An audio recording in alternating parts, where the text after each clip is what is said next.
hop, ça tourne. Allez, on continue nos vidéos, toujours en direct de Bangkok.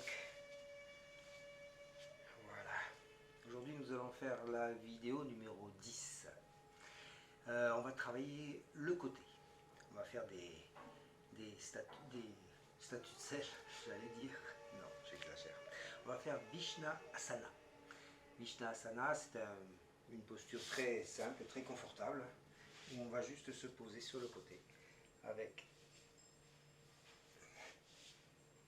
la tête sur la main, comme ceci. Voilà. On va regarder vers l'avant et on va bien étirer tout le corps pour se grandir. Voilà. Voilà tout simplement Vishnasana. Maintenant, on peut également monter un petit peu sur le côté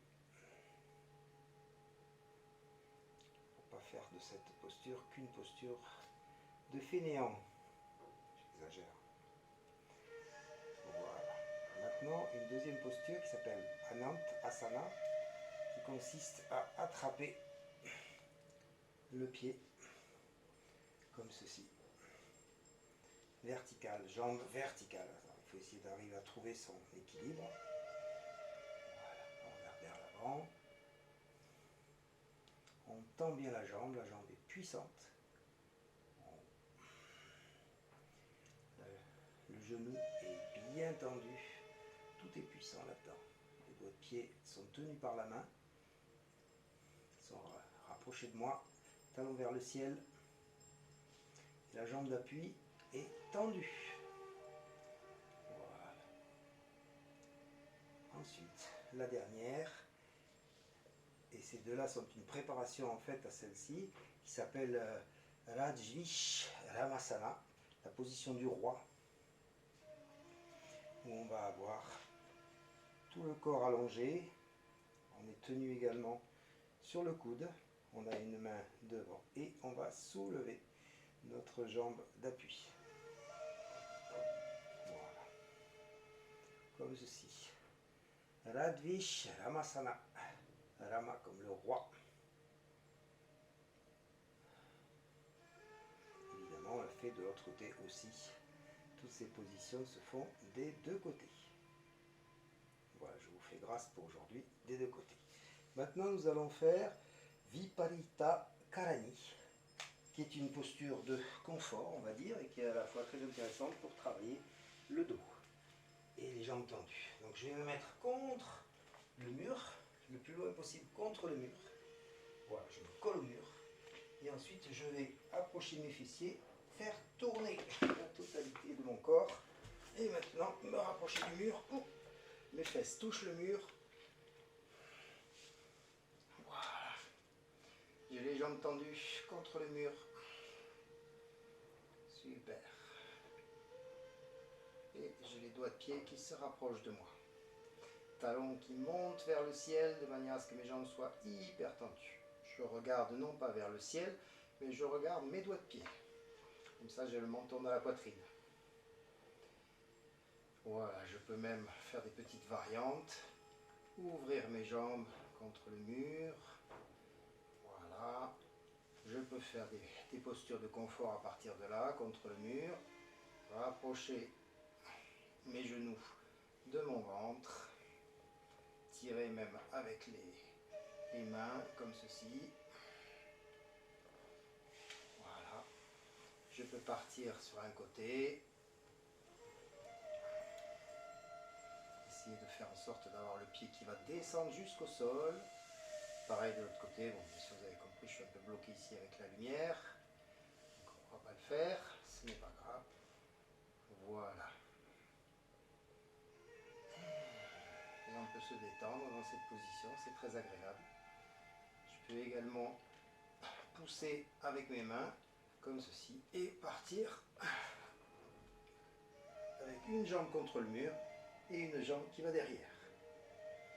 Pareil de l'autre côté, hop, une jambe contre le mur, qui pousse, qui monte, et une jambe qui va derrière. Tout est tendu. Voilà.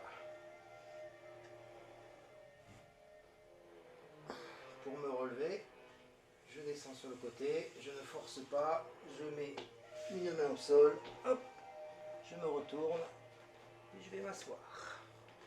Voilà, ça nous fait une bonne petite introduction pour Sarvangasana, qui est la posture sur les épaules. Alors normalement la posture sur les épaules, moi, en yoga Iyengar, on la pratique avec des couvertures. On met 3 couvertures l'une au-dessus de l'autre qui sont pliées en 2. Et à partir de là, on peut se permettre de le faire correctement. On le fait également avec une ceinture. Avec cette ceinture, on va accrocher la ceinture au niveau des bras, comme ceci. Je vous la montrerai quand je serai à Paris, parce que là, j'ai pas les accessoires. Et donc, on accroche sur les côtés les coudes. Ensuite, on va se coucher sur le dos. En général, on met une chaise derrière soi, ou un lit, ou n'importe quoi qui est suffisamment haut. On va appuyer sur ses mains de manière à remonter ses pieds. En général, on les met à l'horizontale, les jambes tendues, les pieds, les fesses vers le ciel, d'accord? Voilà. Menton dans la poitrine, on essaye d'être bien vertical, on monte de plus en plus. Une fois qu'on est monté, on va tirer sur nos mains vers l'arrière de manière... Voilà, je me mets sur mes épaules. C'est le plus important dans la posture, se mettre sur les épaules. Voilà, une fois que je suis bien sur mes épaules, je vais venir me tenir avec mes mains le plus haut possible, près des omoplates, et ensuite je vais relever mes jambes pour me mettre sur les épaules. Voilà, au niveau des pieds, je pousse depuis l'intérieur du pied, de manière à bien me soulever mon pubis vers l'avant. Je pousse mes fessiers vers l'avant au maximum. Voilà, très bien. Quand j'ai terminé, j'ai bien sûr des variantes où je peux faire descendre une jambe, faire descendre l'autre jambe, ouvrir vers l'extérieur, faire des moulinets dans un sens et puis dans l'autre. Enfin bref, il y a tout un tas de variantes après ça. Je peux également venir descendre complètement derrière et là je peux me reposer dans cette position. Là le lit est un petit peu trop haut. Si j'avais une chaise, je serais un petit peu plus avec les jambes horizontales. Voilà, essayez de ne pas vous étouffer à ce niveau. C'est pour ça qu'on met des couvertures. Voilà, quand j'ai terminé, je repose mes mains. Je viens doucement me poser. Je reprends mes esprits, j'appuie sur ma main. Et à ce moment-là, je viens m'asseoir. Voilà, ce sera tout pour la vidéo numéro 10. Bon après-midi et à plus tard.